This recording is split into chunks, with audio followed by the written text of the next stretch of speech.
დიდი მადლობა მობრძანებისთვის, მოგესალმებით. Როგორც ერთი კვირის წინ მოგახსენეთ, რამდენიმე არასამთავრობოსგან შეიქმნა კოალიცია და ამ კოალიციამ დაიწყო კამპანია სახელწოდებით პროკურატურა ინკვიზიტორების გარეშე.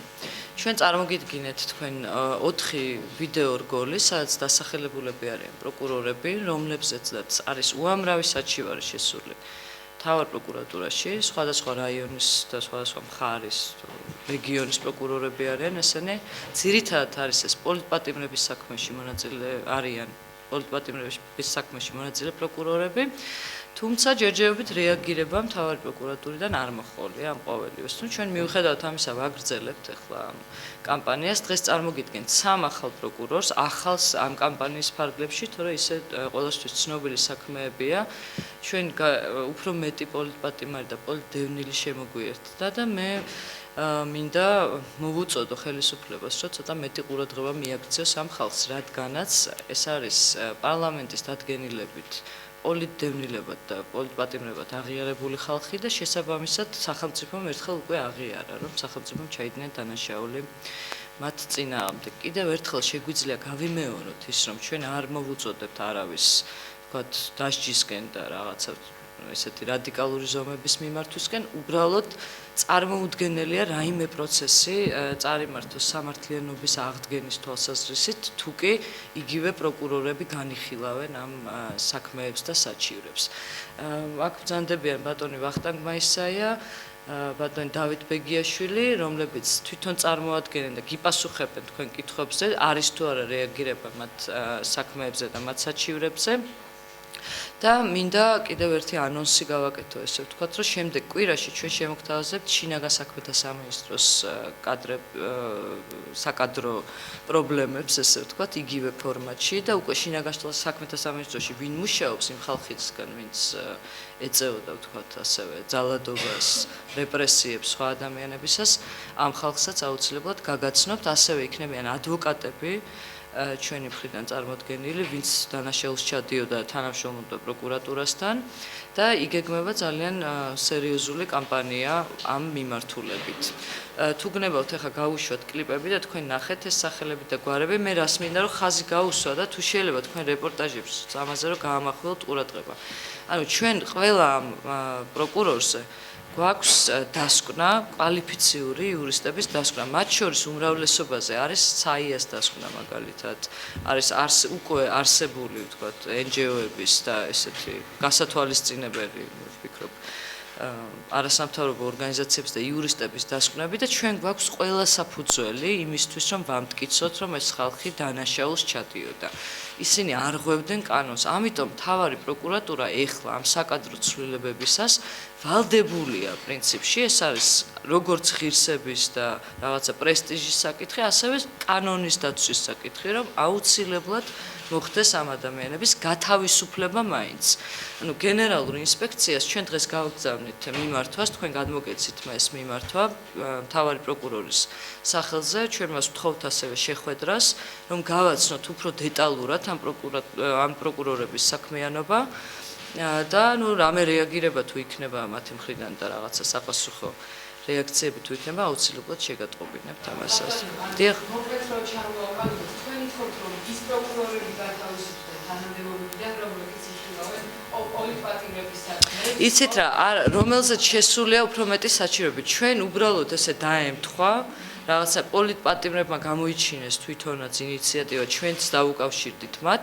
უბრალოდ ეს იმდენად, როდესაც სახელმწიფო თვითონ აღიარებს, რომ ადამიანი იყო პოლიტპატიმარი, ეს უკვე ნიშნავს იმ აღიარებას, რომ პროკურატურამ თუ იმ უწყებამ, რომელმაც დააკავა, გაასამართლა და ციხეში ჩასვა ეს ადამიანი, მან ჩაიდინა დანაშაული.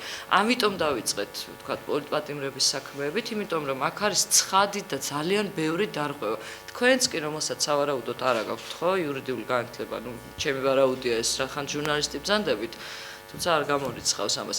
თქვენც კი მიხვდებით რა დარღვევებია ამ საქმეში და როგორი უხეში დარღვევებით არის ნაწარმოები ეს საქმეები. საერთოდ ნორმალურ შემთხვევაში ერთი პროცესუალური დარღვევაც ან პროცედურული დარღვევაც კი საკმარისია იმისთვის, რომ განაჩენი გადაიხედოს. დღეს პროკურატურას და სასამართლოს უარს აცხადებს ამ საქმეების გადახედვაზე.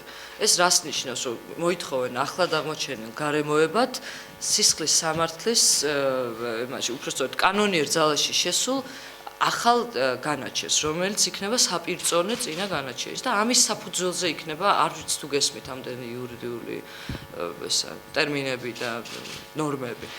ანუ მარტო განაჩენი არის ახლად აღმოჩენილი გარემოება და ეს განაჩენი ვერ დადგება გამოძიების გარეშე არა და გამოძიების ჩატარებაზე უარს ამბობენ. ანუ რაღაცა ჩაკეტილ წრეში არის ეს ხალხი. აქ იყო საუბარი ხარვეზების დამდგენ კომისიაზე, მაგრამ ქალბატონმა ბესელემ სწორედ განაცხადა რამდენიმე დღის წინ, რომ ეს არის თავის მოტყუება. იმიტომ რომ იგივე ზუსტად იგივე პროცესი იქნება. ეს საჩივრები ისედაც შედის. რა მნიშვნელობა გვისი რეკომენდაცია პარლამენტმა ხომ მიიღო რეზოლუცია ამ ხალხის თუ დადგენილება ამ ხალხის პოლიტპატიმრებად ცნობის შესახებ რა. ეს უკვე არის იმის მანიშნებელი, რომ ერთმა სახელმწიფო საკანონმდებლო ორგანომ აღიარა რეკომენდაცია გაუწია უკვე თავისთავად ამ ადამიანებს, რომ მათ საქმეები იქნას გადახედილი. სასამართლო და პროკურატურა უარს აცხადებს აი იმ კანონების საფუძველზე, რომელიც ადეიშვილმა და სააკაშვილმა მიიღეს და ნუ რაღაცა გამოსავალი უნდა ჩვენი გამოსავალი ეს იყო, რომ ჩვენ პროკურორებით უფრო ვავიწროვებთ ამ წრეს, ესე ვთქვათ, რა საჩივრებიც არის, აი თუ წაიკითხავთ ამ განცხადებას, იქ წერია, რა საჩივრებიც არის შემოსული ამ კონკრეტულ პროკურორებზე, იმას გადახედეთ, თქვა მოუწოდებ ბატონ ფარცხალაძეს და შესაბამისად, როდესაც დაინტერესდება ამ პროკურორების საქმიანობით და აღმოაჩენს, რომ ხუთ საქმეში ამ პროკურორს დიდი დარღვევები აქვს, ხო? შესაბამისად გაათავისუფლებენ სავარაუდოდ მათ სამსახურიდან და 7 პროკურორი არის ამ შემთხვევაში ჩამოთვლილი, კლიპებიც არის დამზადებული და ამ 7 პროკურორიდან გამომდინარე თუ ის საქმეებიც გადაიხედება, პროცესი დაიძრება ამ თუ კი ისინი ჩვენ მოგვისმენენ და ახლა დაახლოებით 3-4 არასამთავრობოა, ვისაც უნდა კიდევ ჩვენთან გაერთიანება. მე მინდა გითხრათ ესეთი ერთი ინფორმაცია მოგაწოდოთ იმის შესახებ, რომ პროკურატურას თვითონ ამ პროკურორებს რეაქცია ნამდვილად ჰქონდათ და იყო აქედან რეაგირება, ჩემთან პირადად რამდენიმე ადვოკატი გამოაგზავნეს წინადადებებით, რომ აი თქვათ ჩემზე არ გააკეთო არაფერი და მე არა ვარ დამნაშავე, თუ კი ვინმე მიჩივის არა ვარ მე ცუდი ბიჭი და მე შენ მოგაწოდებ 5 პროკურორზე, ვთქვათ იმათზე, ვინც დავასრულებ ერთი წუთი, იმიტომ რომ კიდე იყო რაღაცა ეს რაც უცნაურობები ხდება ჩემ ტელეფონში, Android-ის სისტემის ტელეფონია, იშლება კონტაქტები, განსაკუთრებით პოლიტპატიმრების, სახელმწიფო სტრუქტურებში მომუშავე ხალხის ტელეფონები, გატეხილია ჩვენი კომპიუტერები, პირადი გვერდები Facebook-ის და ასე შემდეგ. ანუ რეაქცია კი იყო პროკურატურიდან, მაგრამ არ იყო, ნუ სავარაუდოდ პროკურატურიდან, ეს ჩემი ვარაუდია, ბრალს ვერ დავდებ. მაგრამ არ იყო თქვათ ოფიციალური რეაგირება. გისმენთ, თქვენ კითხვა გქონდათ რაღაც. ანუ კონკრეტულად რა სახის საჩივრებია შესული და ანუ ბატონო მაგას თქვენ დროებისგან თქვენ შეიტანეთ ეს საჩივრები ამ პროკურორის მისამართი და კონკრეტულად რამე არის ესეთი ადვოკატების მიერ მომზადებული საჩივრები, რომ ამ და ამ საფუძველზე თქვათ მტკიცებულებების ერთობლიობის არ ქონის გამო ყალბი მოწმეების გამო, მოწმეების ჩვენებების ცვლილების გამო, ან სხვადასხვა საფუძვლად აქვთ 10-20 საჩივარი შეტანილი ადვოკატებს და არც ერთი საჩივარი არ გადაიხედება უპასუხებლად. კი ბატონო. რაც შეეხება უშუალოდ ჩემ საქმეს, რომელიც ესე ყადაღებული ჯაშუშების საქმის ეხება და ბუნებრივია ეს მარტო მე არ მეხება, ეს ეხება დაახლოებით კიდევ 20-30 ადამიანს, რომელსაც ეს მუხლი მიუყენეს. და ეს წინა პოლიტიკური მუხლია პედაგოგი უნდა გითხრათ, ეს წინა რეჟიმის მესვეულს მოსწონოთ ეს ამბავი. და რაც შეეხება მე პირადად შეტანილი მაქვს 2-3 სარჩელია საჩივარია შეტანილი წამისა და არაადამიანურ მოპყრობასთან დაკავშირებით, ეს ერთი. მეორე ახლა მზადდება სარჩელი იმას დაკავშირებით, რომ მოხდა ცრუ ბრალდებით, ასე ვთქვათ, მოყენება. და რაც თავარია კიდე ყველა საინტერესო მომენტია რომ ესე იგი ჯაშუშების საქმის დამარცხებაში არსებობს ახალი გარემოება თუნდაც ის რომ საკონსულო სასამართლომ დააკმაყოფილა ასე ვთქვათ ჩვენი სარჩელი ანუ შემთხვევაში ჩემს საჯარზე საუბარი ასე მანამდე შეიტანა სარჩელი თორსა ბატონ ხმალაძემ ბარამიძემ და ტუგუშმა ეს იყო საერთო სარჩელი და დაგვეყოფილა სარჩელი საკონო სასამართლომ, სადაც პირდაპირ წერია, რომ ის მუხლი, 314 მუხლი, რომელსაც მოყენებული იქნა, ასე ვთქვათ, ჯაშუშებისადმი ეს მუხლი, არასწორად არის კვალიფიცირებული და კონსტიტუციის პრინციპებს ეწინააღმდეგება. ეს არის ფაქტობრივად ახალი გარემოება.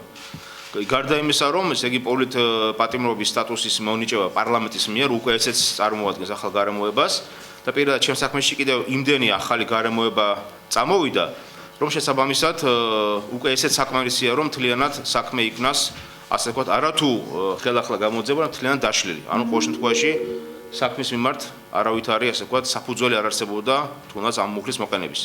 ისე როგორც დავუშვათ, მე მომიყენეს 314 მუხლის მეორე ნაწილი, ანუ სამხედრო ჯაშუშობა, რომელიც წესდა რიგით უნდა მიყენებული ყოფილიყო საქართველოს არამოქალაქის მიმართ, ანუ ამ მუხლს უყენებენ უცხოეთის მოქალაქეებს და არა საქართველოს მოქალაქეებს. ანუ ეს დარღვევაა.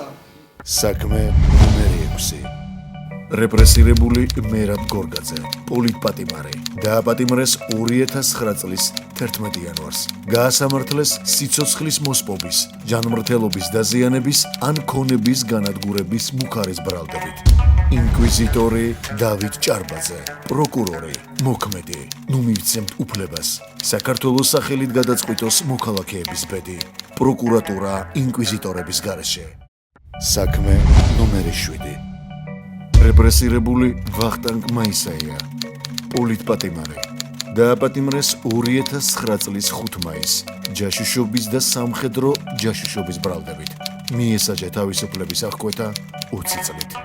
ინკვიზიტორი ვალერი ზუმბაძე, კონტრდაზვერვის საგამოძიებო დეპარტამენტის მოქმედი უფროსი. ნუ მივცემთ უფლებას. საქართველოს სახელით გადაწყვიტოს მოქალაქეების ბედი. პროკურატურა ინკვიზიტორების გარეშე. საქმე ნომერი 8. რეპრესირებული დავით ბეგიაშვილი, პოლიტდევნილი, დააპატიმრეს 2011 წლის 23 მაისს. განსაკუთრებულად მძიმე თაღლითობის ბრალდებით. დაუყადაღდა და ჩამოერთვა უძრავ-მოძრავი ქონება სრულად. ინკვიზიტორი კონსტანტინე სირაძე, პროკურორი, მოქმედი. ნუ მივცემთ უფლებას. საქართველოს სახელით გადაწყვიტოს მოქალაქეების ბედი. პროკურატურა ინკვიზიტორების გარეშე. სოლიდარობა სამართლიანობისთვის. შემოგვიერთდით Facebook-ზე. გახდი მოქალაქე. კი ბატონო. მე არა მაქვს უფლება, რომ მე არა ვარ დაზარალებული, მე ვარ არასამთავრობო პერსონალურად. რასაკვირველი? კი. დღეს შეგვაქვს განცხადება, კი.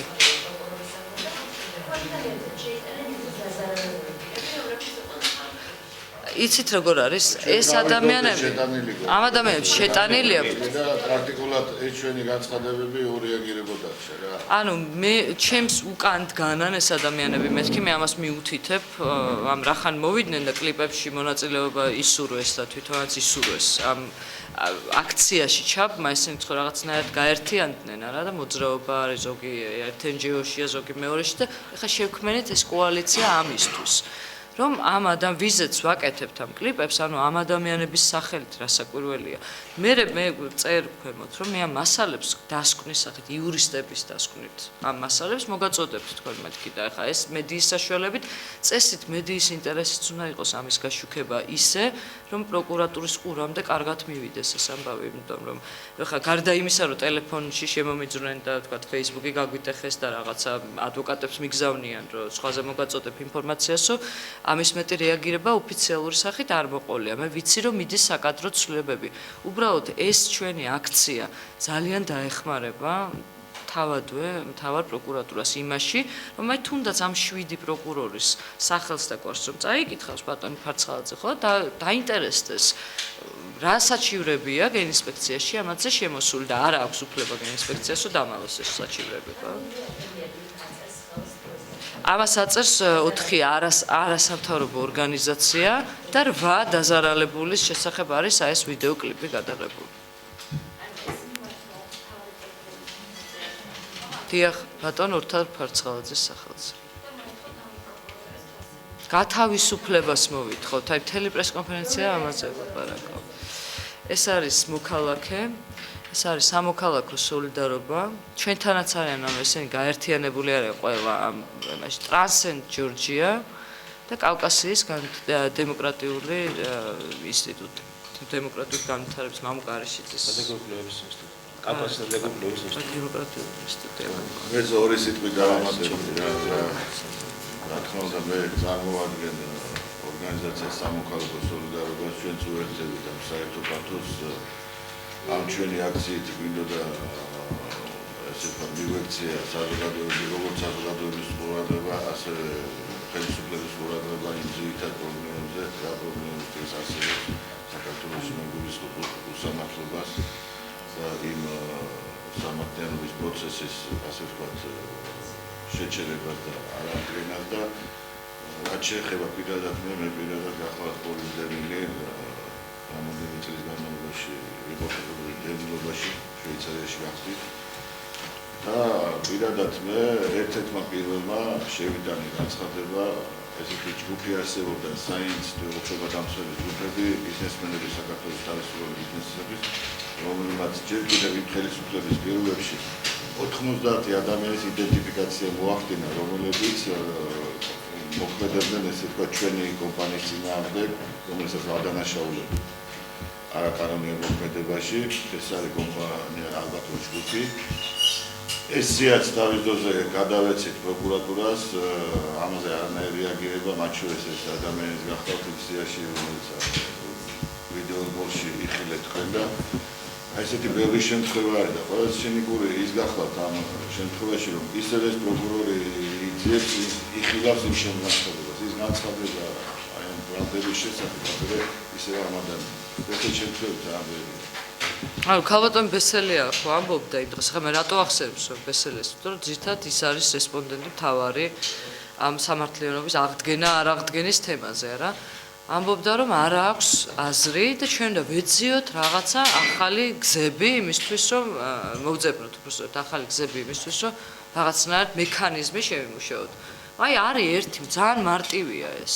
რომ 7 კონკრეტული ადამიანია თუ ამის გადამოწმება არ შეიძლება გენინსპექციის საშუალებით, მაშინ შეგხვდეს ჩვენ ბატონი ფარცხალაძე და ჩვენ ამ ორგანიზაციის ხელმძღვანელები ყველა ის ადამიანი, ვინც ვთქვათ, იგულისხმება ამ კლიპებში და ვინც არის უბრალოდ ამ კლიპებში, მიუტანს თავად ამ პროკურორებზე კონკრეტულად, მაგრამ უფრო მარტივია რომ მოთხოვოს გენინსპექციას რა არის ამ ხალხზე შემოსული და მიიღებს პასუხს, იმიტომ რომ ყველა დარღვევაზე არის საჩივარი დაწერილი. ანუ არ არის ისე რომ ჩვენ ხა მოვიგონეთ ვიღაცა პროკურორები უბრალოდ არ მოგწონს ისინი და ამიტომ მინდა რომ ესა